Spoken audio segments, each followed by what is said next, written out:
Olá, vamos agora para a lei de Hess. Para quem não lembra, a lei de Hess diz o seguinte, que a variação de entalpia de uma reação química depende apenas do estado inicial dos reagentes e do estado final dos produtos.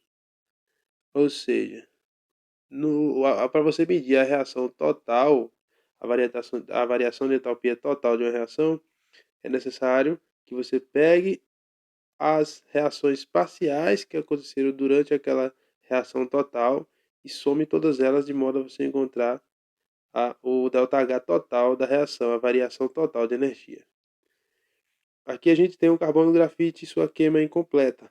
Olha, C grafite mais meio O2 gerou CO. CO, quando gera CO, a gente diz que a queima aqui é incompleta. E a gente não sabe o valor do ΔH, porque o carbono grafite, para a queima dele, para chegar nessa queima completa aqui, ele passa por processos, ou seja, passa por várias entalpias, e essas entalpias somadas é que vão dar o valor da entalpia total dessa queima incompleta. Então, primeiro é gerada uma queima completa, dessa queima incompleta geralmente gera outra queima incompleta. Na prática, é impossível medir diretamente a entalpia dessa reação. Para isso, utiliza-se a variação de entalpia das etapas que participam da queima. Observe as equações. Então, aqui a gente tem a equação da queima completa do grafite, gerando CO2. Para isso, é preciso que haja uma perda de energia. É preciso que libere energia, perca 393,51 kJ. E nós temos a reação aqui de formação de CO2 através de CO, que é fruto de uma queima incompleta, mais meio O2. Ok? Então a gente tem CO mais meio O2. Coincidindo muito com aqui, olha. Carbono grafite mais CO2 gerou CO, uma queima incompleta, que é meio CO2 com carbono grafite. Então podemos notar aqui que também, olha, a formação de CO pela queima por meia molécula de oxigênio. E resultando na liberação de 282,98 kJ. Anotadas essas reações no caderno, o que a gente vai fazer? O objetivo nosso é calcular a entalpia da queima incompleta do carbono grafite. Logo, o que a gente vai fazer? Se a gente tem essa equação dizendo que o carbono grafite mais O2 forma o CO2 e que o CO2 gasoso mais meio O2 forma CO2 gasoso, e temos a variação de entalpia aqui deles, o que a gente vai fazer aqui primeiro? A gente vai organizar de forma que o carbono grafite fique antes da reação e que o CO fique depois, porque a gente está ganhando a queima incompleta. A queima incompleta é aquela que gera CO. Okay? A queima incompleta é aquela que gera CO. Então o carbono grafite tem que ficar antes e o carbono e o gás carbônico, o monóxido de carbono, o CO2 tem que ficar depois. É a queima incompleta, então vai gerar CO2, não, CO, desculpe. É a queima incompleta, então vai gerar CO. O CO vai ter que ficar do lado direito da fórmula. Como eu vou fazer isso? Eu vou pegar essa primeira equação aqui, olha, e vou olhar ela. Carbono, grafite. Está do lado de esquerdo da fórmula. Se o carbono grafite está do lado esquerdo da fórmula, tá certo. Ok? Então a gente vai reescrever essa equação aqui, olha. Então vou fazer aqui, ó. Vou reescrever ela, a equação, ó. Carbono, grafite mais O2 reage formando CO2. E a gente anota lá na frente a energia que foi perdida para isso, ó. ΔH igual a menos 393,51 kJ. Pronto, anotei. Aqui está tudo ok. O carbono grafite está antes da igualdade. Agora a gente tem que certificar de que o gás carbônico esteja depois da igualdade. O gás carbônico não. O monóxido de carbono, o CO2. O CO, desculpe, gente. A gente tem que certificar de que o CO esteja do lado de cada equação. Porque o CO é formado quando a combustão é incompleta. A gente quer em combustão incompleta mesmo. Então, o CO tem que ficar para esse lado de cada equação, ok? Então, a gente pode notar que agora é hora de escrever a segunda equação. Note que na segunda equação o CO está antes da igualdade, antes da reação, está no reagente. Então, a gente vai inverter essa fórmula para que ele fique lá nos produtos. Como a gente inverte? Quem está depois da seta passa para antes, quem está antes da seta passa para depois. Então, vai ficar mais ou menos assim, ó. Vou inverter isso aqui, vou colocar assim, ó. CO2 reage formando, estou invertendo, tá vendo? Reage formando CO mais meio O2, ok? E qual foi a energia que ele gastou para isso? Ele gastou 282. Então eu venho aqui, olha, e coloco delta H igual a 282,98. Só que agora, ao invés de ser negativo, como eu inverti a fórmula, o sinal também inverte, vai ficar positivo. O que acontece? A gente pode levar isso aqui como se fosse uma conta, olha. Tá vendo? Aqui está a igualdade e aqui está a igualdade, tá vendo? Então, vamos ver quem se repete antes da igualdade e quem se repete depois da igualdade. O que vai acontecer aqui, ó? Olha, note que o o CO2 ele está antes e está depois da igualdade. Então a gente vai eliminar ele aqui, ó, antes da igualdade, depois da igualdade. O que sobrou aqui, ó? Sobrou antes da igualdade, que é a seta, né, a reação. Sobrou C e O2. Então a gente vai recopiar aqui, ó. C grafite. Eu não escrevi lá, mas aqui é C grafite, ok? Sobrou C grafite mais O2. E do lado de lá da fórmula sobrou quem? Aqui não sobrou ninguém, mas embaixo sobrou, olha. Sobrou aqui, ó. Ok? Sobrou um CO2, sobrou desculpe, sobrou o CO. Deixa eu colocar o CO aqui. Sobrou o CO. Ok? Então nós temos aqui, ó, carbono grafite mais O2 formou CO2 e nós temos o gás carbônico reagiu formando CO mais meio O2, ok? Carbono grafite mais O2 forma CO mais 1 sobre 2 O2. Então, ó, mais meio O2. Notem que a gente tem O2 aqui e nós temos O2 aqui. Lembra que a regra a gente tem que ter aqui apenas CO do lado de cá, formando apenas CO. E aqui tem meio O2, não tem? O que eu vou fazer com esse meio O2? Eu vou passar ele, trazer ele para cá. Quando eu trazer esse meio O2 para cá, o que vai acontecer? Vai ficar assim, ó. C grafite mais O2 menos meio O2, porque o O2 era positivo, ele passou para antes da igualdade como negativo. Porque do lado de lá tem que ficar só CO. Reage formando CO. Pronto, agora está certa. E esse meio O2 com esse O2 aqui, o que vai acontecer? Se você tem um completo, um O2 completo, tira meio, tirando o meio, vai ficar meio.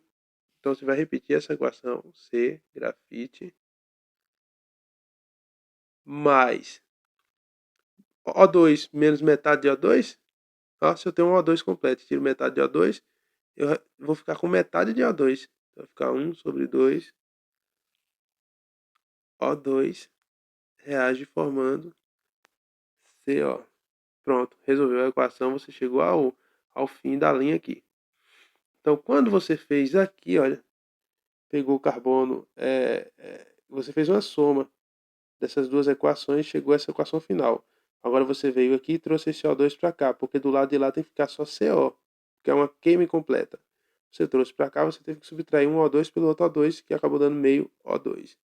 Resultado, se você somou as equações, você também vai ter que somar isso aqui, ó. Então, como é que vai ficar isso aqui?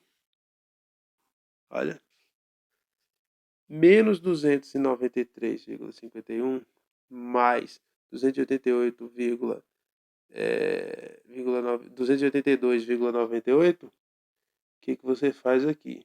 Você vai subtrair e somar conservar o sinal do maior.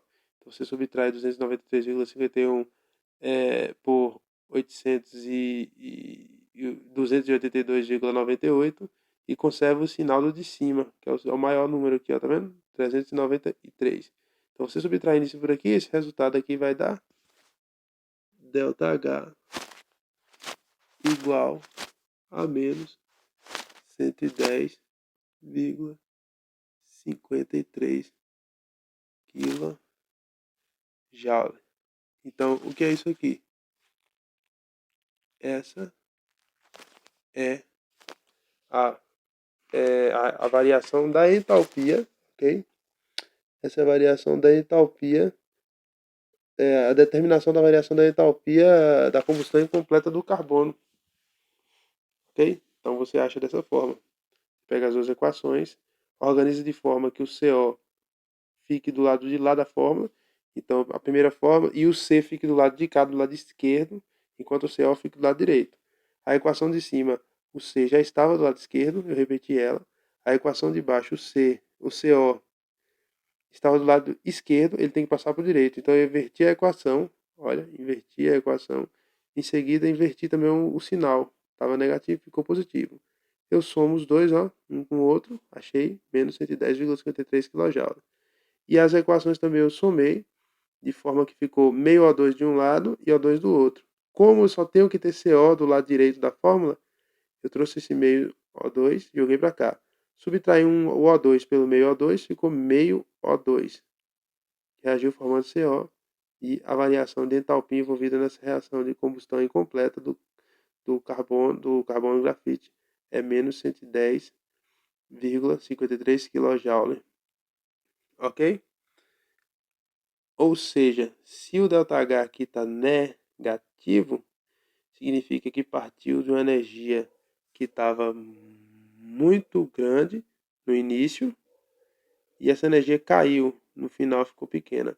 Então, quando você diminui o final pequeno pelo inicial grande, você tem um valor negativo, não é isso? Então, é uma energia que estava alta e e ficou baixa, ou seja, perdeu energia.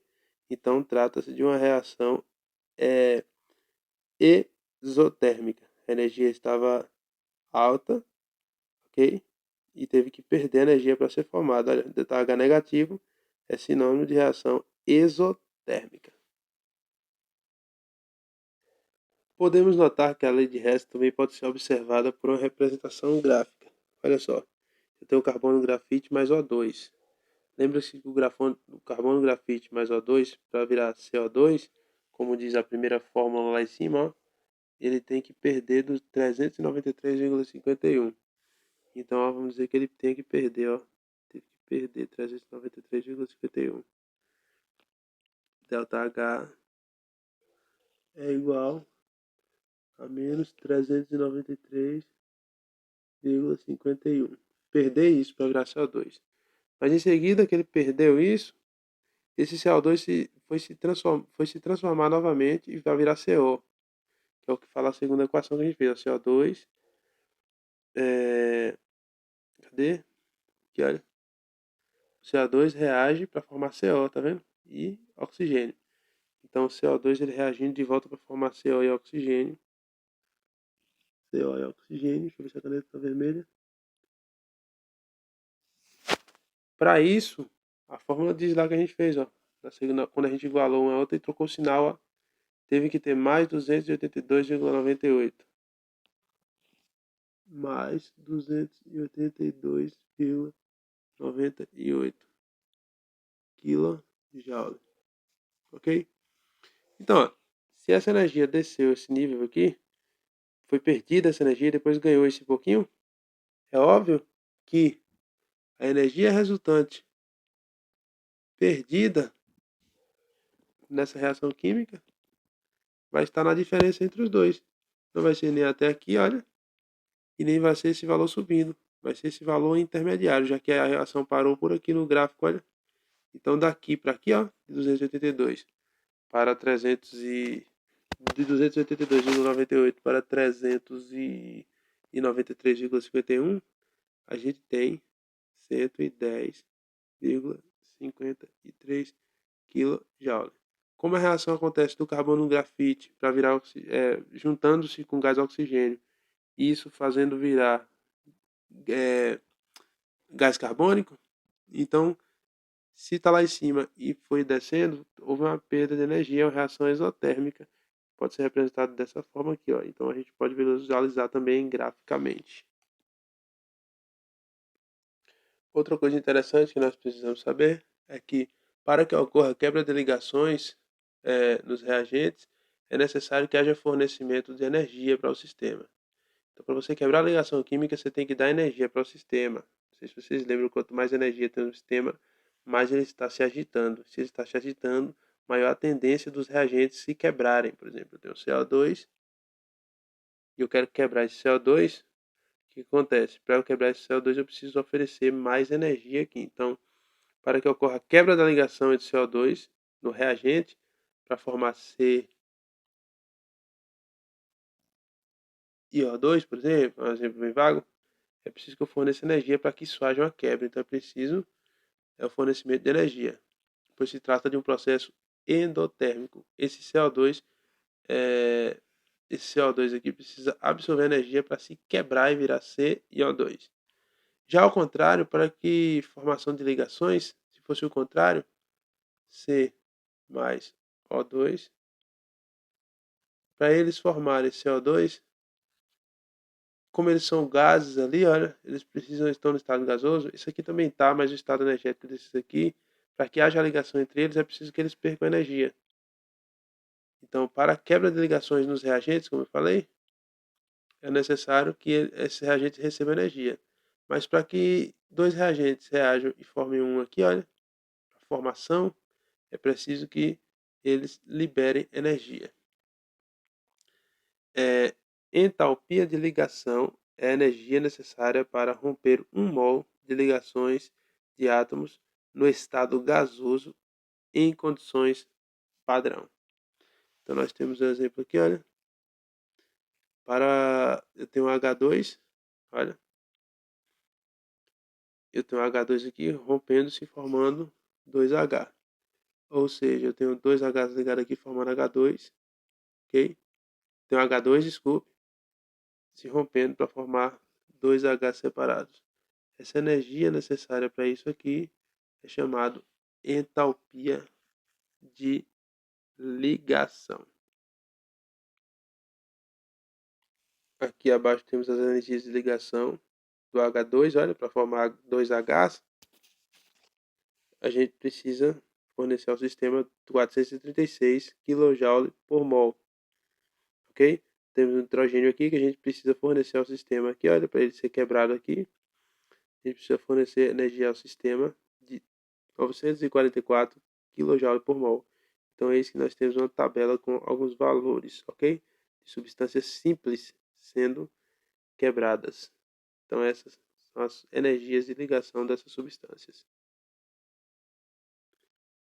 Esse aqui temos uma tabela onde oferece as energias de ligação do hidrogênio com hidrogênio, oxigênio com oxigênio e oxigênio com hidrogênio. A gente quer verificar essa reação. H2 mais meio O2 forma H2O. Então, para que forme H2O, ó, é preciso que haja ligação de H com O, tá vendo? Ok? Ligação de H com O para formar H2O. Então, você tem que ligar H